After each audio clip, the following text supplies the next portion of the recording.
good cooperation getting that data, or it doesn't exist and you have to go out and collect it, which is quite time consuming.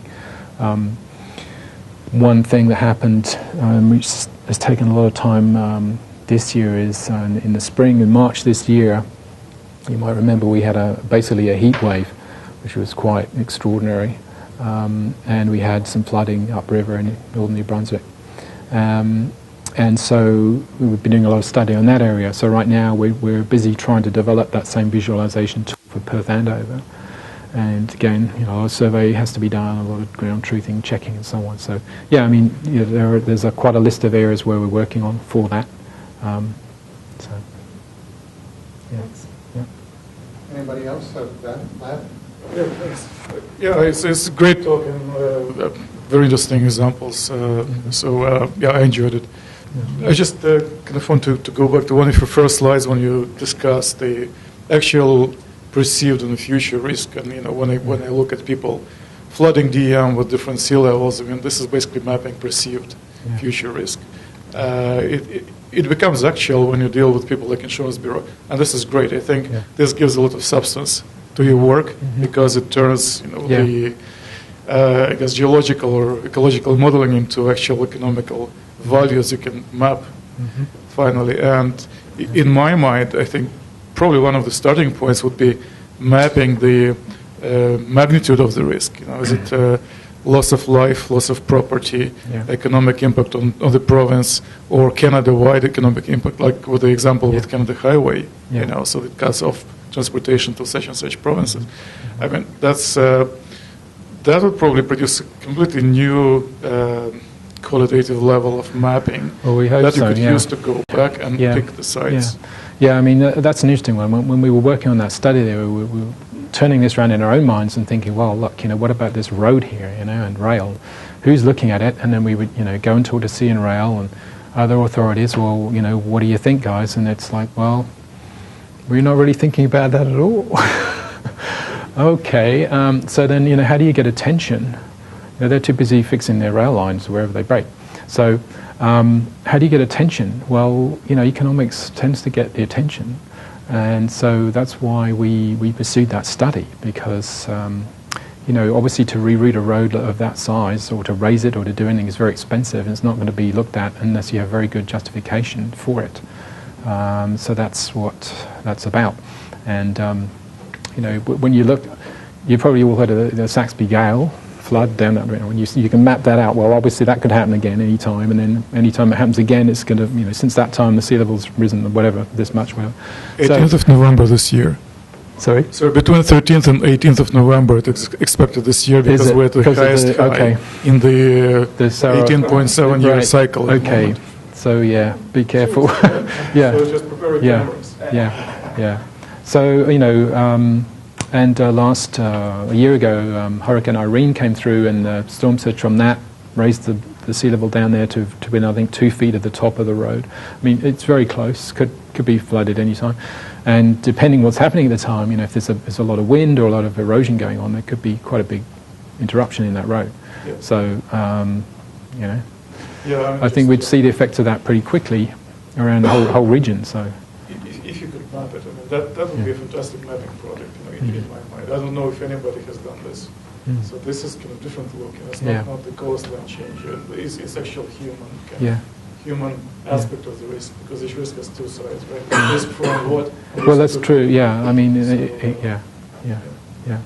The other thing, I mean, we learned through this flood we had in Perth Andover last spring was, well, in that case, it didn't appear to be a big economic impact. Particularly, it's really there's less than 2,000 people live there, but in terms of the human impact and the consequences, it's pretty big. And so, it doesn't have to be a major area that floods to take a lot of resources and a lot of effort to try and address it. So, Any other more questions for Robert? Yes, Jean-Pierre. When we do flooding maps like that, and we show that to planners for development, that may be helpful, because it's relatively easy to convince people not to build in places where there is problems. When there is people there, the same map produce different results. Oh, yes. It's very difficult to cope with this, Yes. especially because very often we underestimate the risk. We do not include, as an example, combination of big waves, ice, and Yeah. ice piece or all kind of debris, and the flood itself. Yeah. And a few studies we did on that showed that most of the time, people that are behind some kind of protections, like a wall or something like that, are more impacted than Yes. people who are not. Yeah. And this is very difficult to sell the idea we should move people away from these things. Yes, exactly. You, yeah. you must have the Yes, same problem. exactly, How do you yeah, I cope mean, with that? Yeah, I mean, in a way, what's being done and what's been done so far is the easy stuff, gaining more technical information, and the hard stuff is how do you apply it. You take, the Canadian Peninsula. There's a whole lot of communities there that, if you stand right back to it, if you don't consider that there's people there, or you just looked at it objectively, you'd say, well, that should all be done away with, and they should all move out of there. It's just not a fit place to live. And you could go around and find a lot of other places like that. But it's not so easy to put that into practice, right? Very, very difficult. There's no real model for that. It's not something we have a lot of experience with, or really any experience with. And you find that when you look at this, you start looking around and thinking, well, who's coordinating this planning for such a thing? And there really isn't anybody. It doesn't really fall in anyone's mandate to take that kind of a view of anything. It's all shrunk down to much smaller pieces. Oh, I'm just responsible for this thing here, and I'm responsible for planning like that. But moving a whole, trying to plan how a whole community is relocated, well, where do you even start? Very, very tough. But gradually, providing information, I guess, is still the first piece, because then that's the planning foundation. Okay, we really do have to move. We're convinced. Okay, then you start. But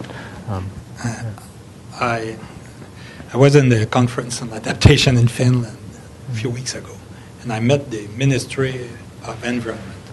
Since it was far away from my province, yeah, I talked to this guy and I said, "You're a politician. How do you cope with tough decisions, that imply taking, action that are unpopular, costly, and to solve a problem that will show up probably somewhere in the future, somehow. And is it possible for you to convince your prime minister or the finance minister to inject money in this prevention thing, adaptation? Or is it almost impossible?" And the answer was, it's almost impossible. Yeah. He said the only time we get the money to do that is when the catastrophe happens. yeah. And Well, then yeah, I mean, this is why we have now starting to Yeah. prepare for catastrophe. Yeah. Some fact sheet, very easy to understand, some guidance for ministry when they come with their helicopter on the catastrophe site. Then rather than saying, oh, we will put money for building back your house at the same place or putting walls protecting yourself, they can very quickly be briefed what they should never do and promise. Yeah. Otherwise, we don't even have, when the money comes with the catastrophe, they do the wrong thing. They do the maladaptation side. Yeah. And so that may be one way, not the ideal one, but at least to minimize the long-term damage. You take advantage of each catastrophe when the money become available to make sure that your ministry is not destroying years and years of research by reacting to journalists or media. So that's right, yeah. I mean, we're very conscious, and in these places that do have catastrophes like that if you beef up protection, you're basically creating a longer-term, bigger problem. And especially, you say the dike lands, okay, people think, oh, well, the government's gone around and just raised all those dikes, so we can build a new garage now, or we can build another house, or we're all good. And so you spur another bunch of development in those areas that you're just building up future liability that you don't want. Interestingly, in Perth Andover, there was a lot of focus on relocation. That came out very early on. We were a bit surprised by that, in the amount of interest in the community to be relocated. Now, there was some self-interest there, I think, on the part of individuals in that, well, they could get financially set up through this process. however, there was still willingness to talk frankly and openly about relocation, whereas in the past, as soon as you even raise that, no, we want to stay here, we want to rebuild. Relocation was a very hard thing to raise, so it's kind of brought it in the open a little bit, which is kind of good in a way. It's not a word that people are quite so afraid to say, so maybe that's a bit of progress. But when you go there on the ground and you look around in these places and you think, how would you ever relocate, even a small community? It's just mind-boggling to think of how you'd do it. It's pretty tough. So in the meantime, we go from one kind of catastrophe to another and try and get some progress with each one. But well, there have been some, if you take a look at when they developed the St. Lawrence Seaway, for instance, and artificially flooded large parts of the, around Morrisburg and places like that. I mean, there was a whole, basically a wholesale removal of communities. They even moved cemeteries. Did they really? Wow. Yeah. So they're just outside of Morrisburg. You find the cemetery there that is composed of the cemeteries that were flooded by the so I mean, I think there are, I mean, in that situation, which was a planned decision that we're going to flood this valley, so I mean, some of those costs and things that give you some idea. Well, how much did it cost to move Morrisburg? Yeah. But I mean, and then bring it up to $12, of course, and I think you'd probably be pretty flabbergasted at the amount that it would cost today to do that. But at least back, and that wasn't in response to a natural disaster of some kind. It was actually a planned decision to do that. And well, the same thing with King's Landing too. Here, when they put the Mactaquac Dam in, they moved. There moved were communities moved up and down there. Yeah. Anyway, well, thank you, Robert, for you're a welcome. very interesting talk. So, I mean, the bottom line is, you want more information, get in touch with one of the provincial contacts, and a lot of that information, if it's not out there, we can provide you or share it with you in the meantime. So, Thank you. Okay.